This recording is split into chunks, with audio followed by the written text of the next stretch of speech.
The cold of space was not merely the absence of heat. It was a silence in which even thoughts echoed. Captain Alexei Vorontsov sat in the pilot's chair, eyes fixed on the endless blackness beyond the viewport. In front of him lay a dead star, around him, debris. Everything that remained of the Eureka 9 mission. The panels on the walls glimmered dimly with reserve battery power. The air inside smelled of rust and ozone. Every 6 minutes, a valve in the life support system hissed, a short metallic breath, a reminder that the ship was still alive. For now, Lyra, status report on power systems, he said hoarsely, almost whispering, charge level, 32%. That's enough for 48 hours at the current consumption rate, replied the AI, her voice calm, emotionless. I recommend switching to energy-saving mode. Alexei closed his eyes. 2 days. If he was lucky, 2, switching, he said, the lights dimmed one by one. The compartment sank into semi-darkness. Only the soft bluish glow around a communication panel remained. Every day, or what he called a day, passed the same. Journal entry. System checks. Silence. And conversations with Lyra, to keep from losing his mind. Mission log, Eureka 9. Day 112 after the catastrophe, the ship remains in orbit around Gliese 47b. The planet is geologically active but biologically dead. The crew, the crew is gone, he paused, fingers trembling on the console, I remain alone aboard. Lyra maintains core functions, but some neural modules are damaged. Communication with the base is impossible. I have decided to wait for the trajectory crossing of the Gliese transport window, in 9 days, if I survive. He stopped the recording and leaned back. In the viewport, the planet slowly rotated, a dark gray sphere, cracked, with traces of ancient rivers. Life had once existed here. That was why Eureka 9 had come, to search for its remnants. But all that remained was silence, ruins, drowned in lava plains, and then, catastrophe. He still heard the navigator Savulyeva's scream in his ears, Captain, overload on the 3rd reactor. We're losing stabilization, a white flash. Impact. Silence. When Alexei regained consciousness, the ship drifted in orbit, and the rest of the crew's signals were gone. He stopped counting days after the 60th. Lyra, play audio archive from day 72. He said, to break the silence, confirmed. Playing. From the speakers came his own voice, younger, confident, almost cheerful. If someone hears this, we are still here. Eureka 9 is in orbit around Gliese 47b. Supplies are limited, but I will not give up. As long as I breathe, the mission continues. Alexei smiled, optimist, he muttered. Where are you now, boy? Likely still here, Captain, Lyra replied flatly. He wanted to laugh, but couldn't. Later, when the simulated sunrise lit the compartment, he activated the communication scanners. The ether was empty. Then, a short crackle in his headphones. Lyra, what is this? Deviation at 144.2 MHz. Looks like a radio signal. Alexei tensed. Source coordinates, planet surface. Southern Hemisphere sector. From the surface, he stared at the panel. Noise, impulses, fragments of words, signal check. The interference sharpened, and through it came a distorted voice. Eureka 9. Captain Vorontsov. Distress. Alexei froze. Repeat. Eureka 9. Captain Vorontsov. Receiving. Silence. Lyra, did you record that? Yes, Captain. Signal identified as a distress message with the call sign Eureka 9, Captain Vorontsov. Air seemed to thicken. This is impossible. He whispered. Lyra suggested it was just a system glitch, but deep down, he felt the timbre, the intonation. It was his own voice. Eureka 9. Captain Vorontsov. Oxygen. 0. Coordinates. The voice flared again in the speakers. Now he felt it inside, an echo in his mind, in his memory. He understood, it was not a mere recording. Somewhere, time itself had twisted, each cycle repeated, each signal beckoned, and he had to follow. Mission log, Eureka, 9. Day 113, received a distress signal. The call sign matches mine. Perhaps I am going mad. Perhaps I must follow myself. Light from the stars slid across the ship's hull, and in the viewport reflected his face, pale, exhausted, eyes red from sleeplessness. The reflection smiled. Alexei did not. Mission log, Eureka, 9. Day 114, I received a signal.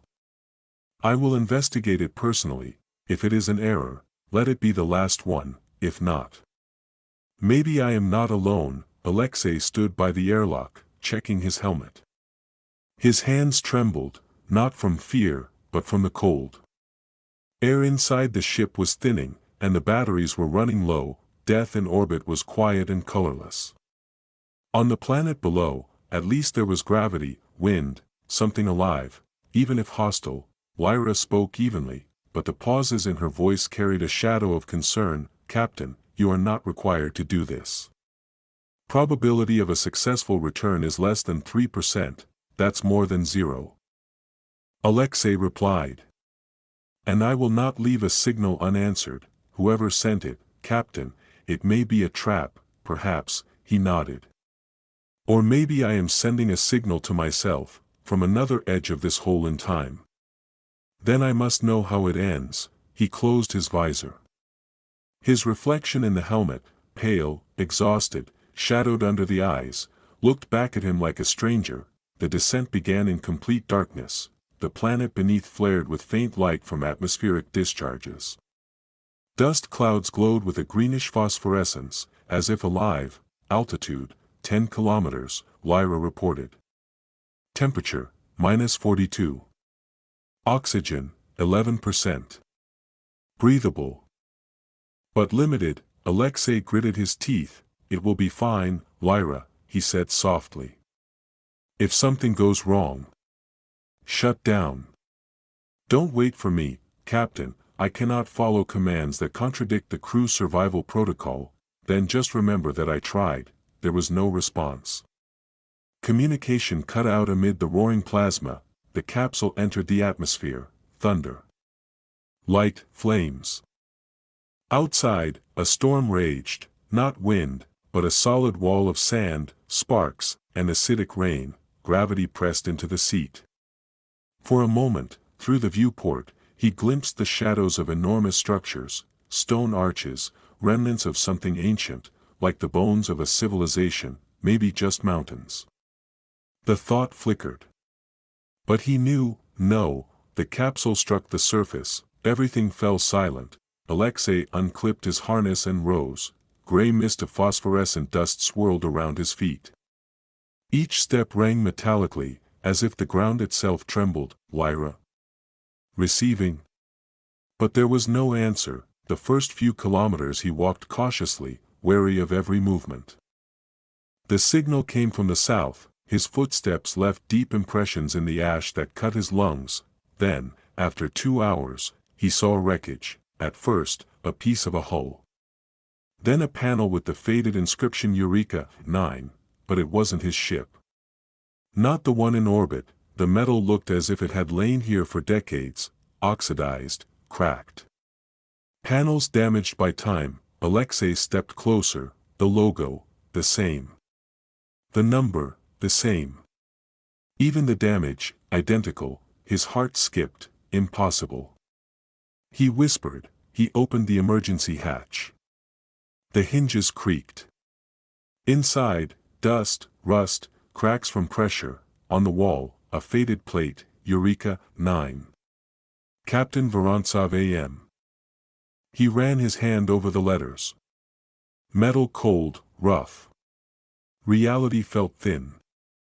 And inside, a body, sitting in the pilot's chair, slumped forward, hands on the controls, the helmet cracked, face familiar, pale.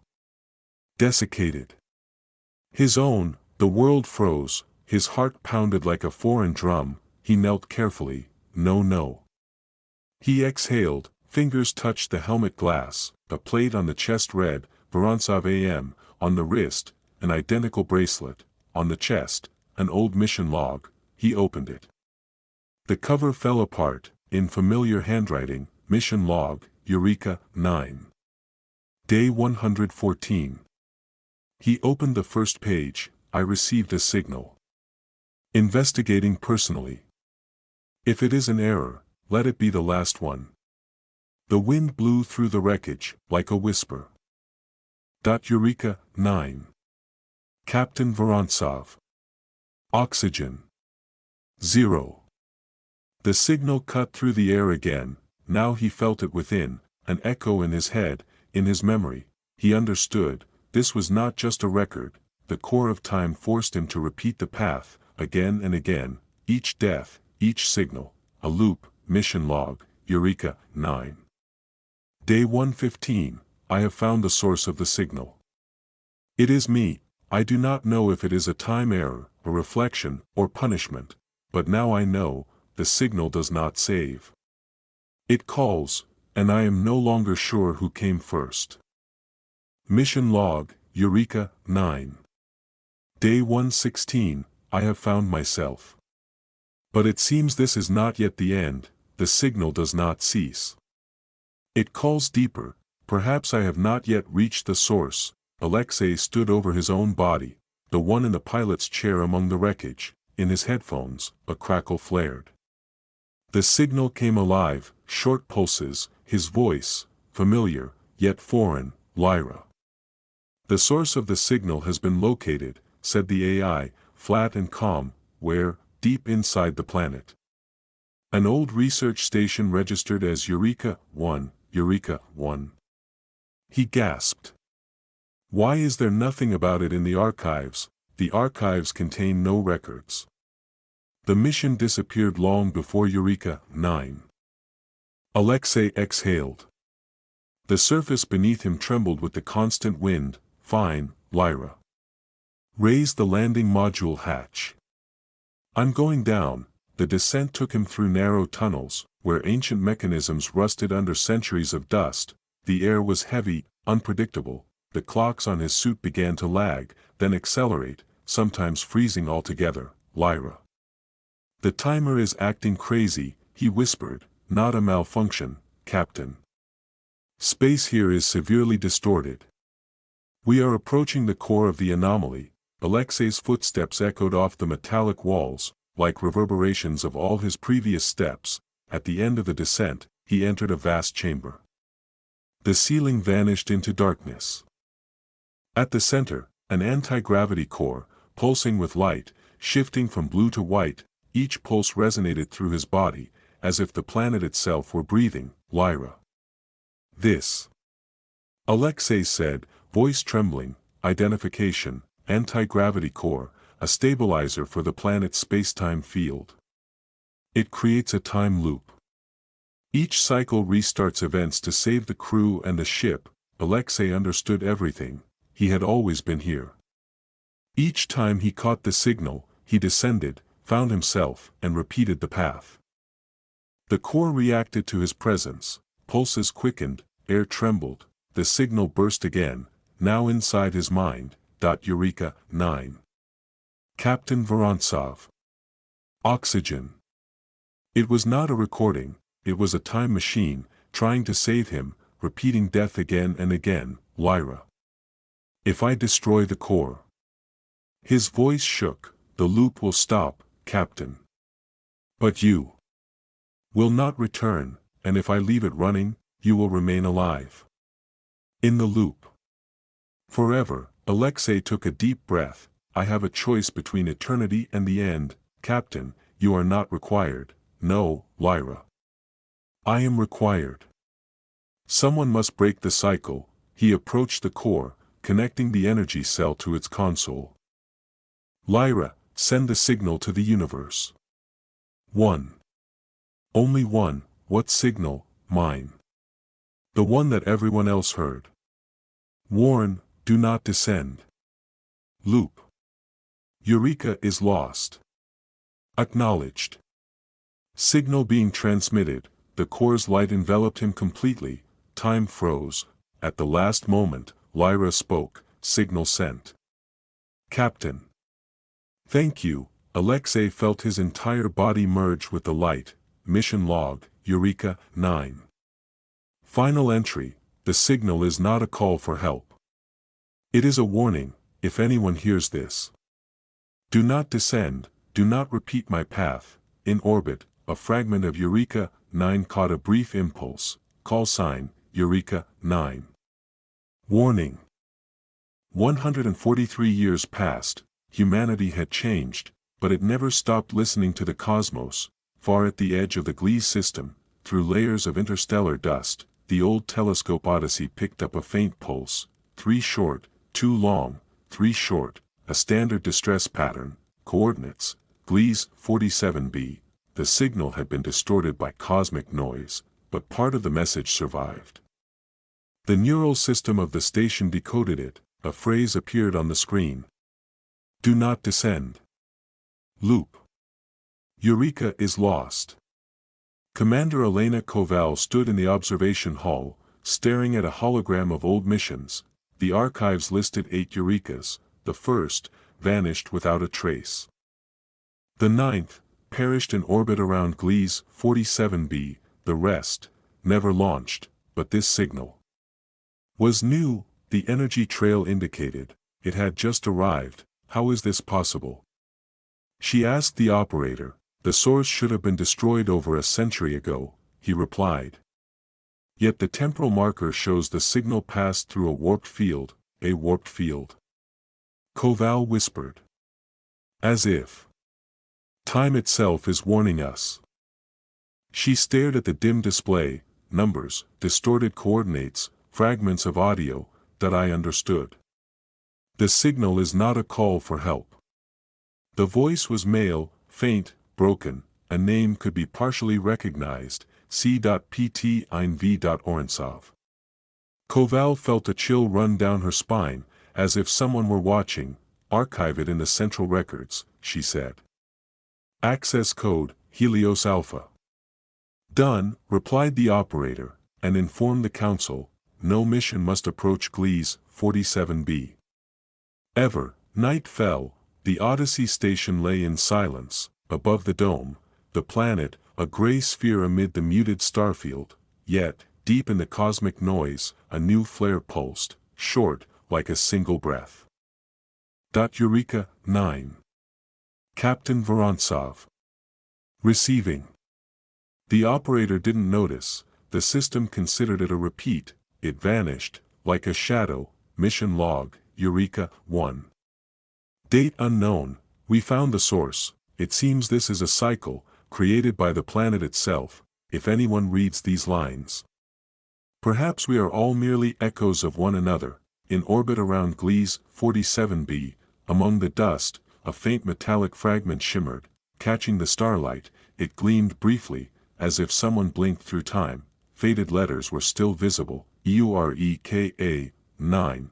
Light fell on the cold metal, and for a moment, it seemed that someone was looking from inside. If anyone hears this, we are still here.